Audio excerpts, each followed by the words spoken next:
as Einstein put it, he didn't believe that quantum mechanics could be true because it required that there be spooky action at a distance. That was his term. And what he meant is that when we have our ordinary sense of the way that the fabric of reality is, it seems like these two places are absolutely in space, they're separate, and never the twain shall meet. But in fact, it's not true. At some deeper level that we can't see with our eyes very clearly, two places in space are the same. They are co-located, coexisting. So if we imagine that common sense, the way common sense literally meaning that your senses tell you about the world, if that's the way the world is actually constructed, then things like psychic and mystical experience don't make any sense at all. Because the whole point about psychic and mystical experience that makes them strange is the sense that there's some kind of connection between what's going on inside your head and things elsewhere in space and in time.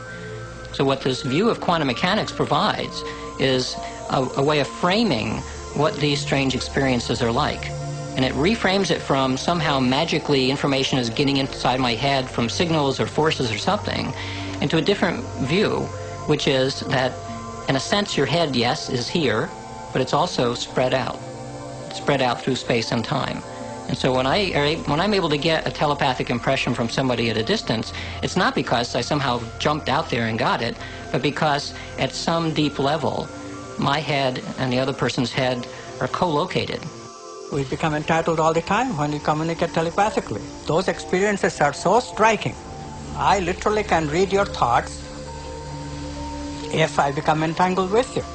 And such things happen. There are distant viewing experiments. There are even experiments now that you are seeing light flashes and your brain potential picks up the signature of those light flashes, what is called evoked potential, that can be measured in an EEG machine connected to your brain. And I am sitting over there, no light flashes, I cannot see you, and still my brain potentials, because I am correlated with you in terms of intention, I intend to be directly communicative with your experiences. That intention produces me, gives me the capability of simultaneously having the similar brain potential in my brain. It was first done by Jacobo Greenberg at the University of Mexico and now repeated by Peter Fenwick in London.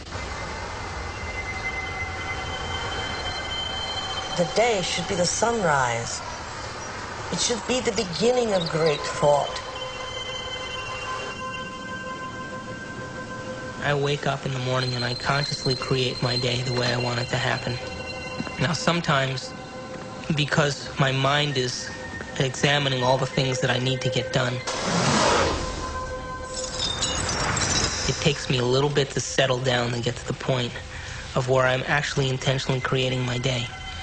But here's the thing, when I create my day, and out of nowhere, little things happen that are so unexplainable,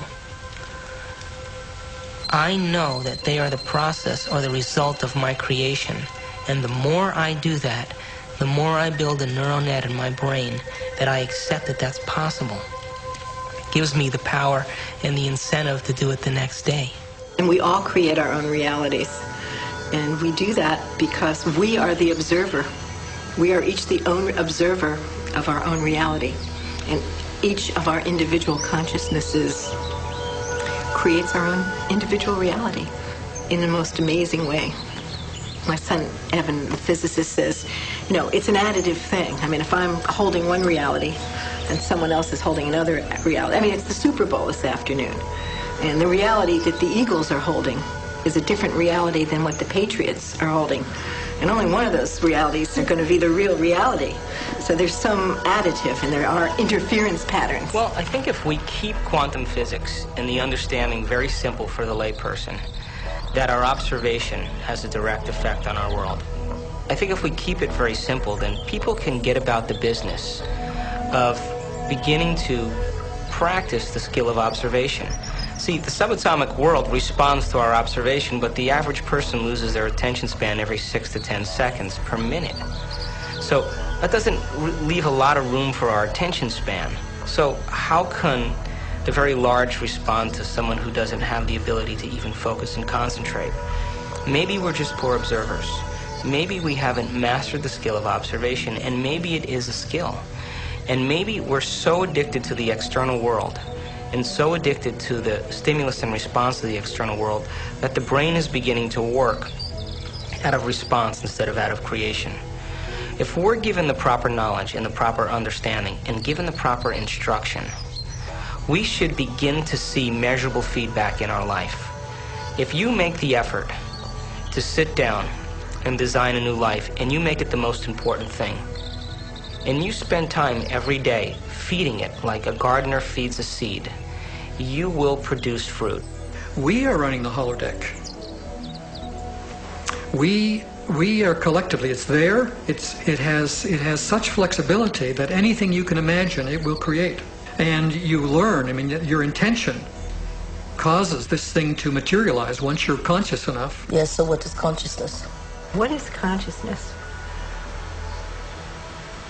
Well, consciousness is a very difficult thing to define. What is consciousness? Where does it come from? People have been trying to explain consciousness and try to figure out what exactly it is, what it means for us as human beings, why we even have it.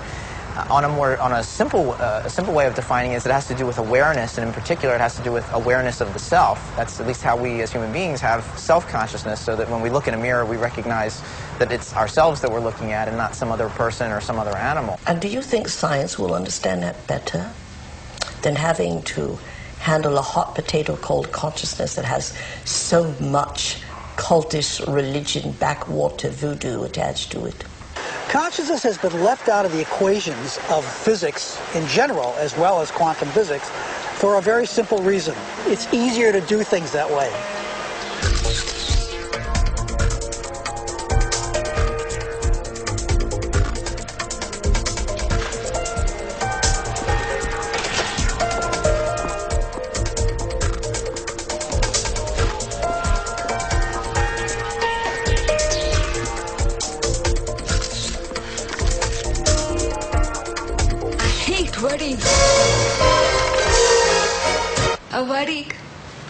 Come on, blink.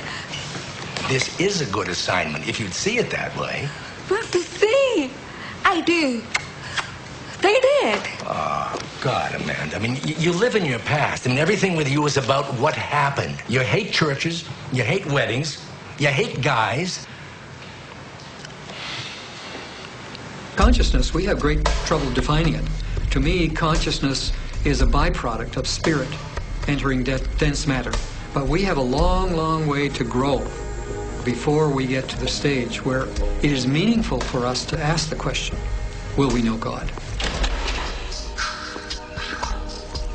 Most people think of God as that great figure in the sky with a white beard who's scrutinizing the human race from above. They see us here on earth as in some form of neutral testing ground, where we're placed by God for a period, and God watches from above, registering the scores on his laptop as to whether we perform according to his designs or whether we're offending him, as it's put. An absolutely outrageous idea. How could we offend God, the type of God that people believe in? How could it matter so much to him? How could it, above all, matter that he would find it so serious a situation that he could condemn us to an eternity of suffering? These are bizarre ideas, but obviously they have a great hold on the fears and the limitations and the insecurities of people, which is why religion can play so effectively, whether deliberately or otherwise, on those insecurities. People fall into line very readily when they're threatened by these cosmic sentences of everlasting punishment. How in the Ten Commandments could we have possibly created a mind that could transcend space and time? No, we're too busy keeping our emotions in check to ever dream of infinite possibilities. And maybe that is the ultimate conspiracy. Even though a given person may have long ago thrown off the trappings of religion, they still live in the religious mold, and they don't even know it. But their whole conception of how reality works is all something that has been molded by religion. So until you get that out of your system, you can't ever make it go. of an evolutionary perspective.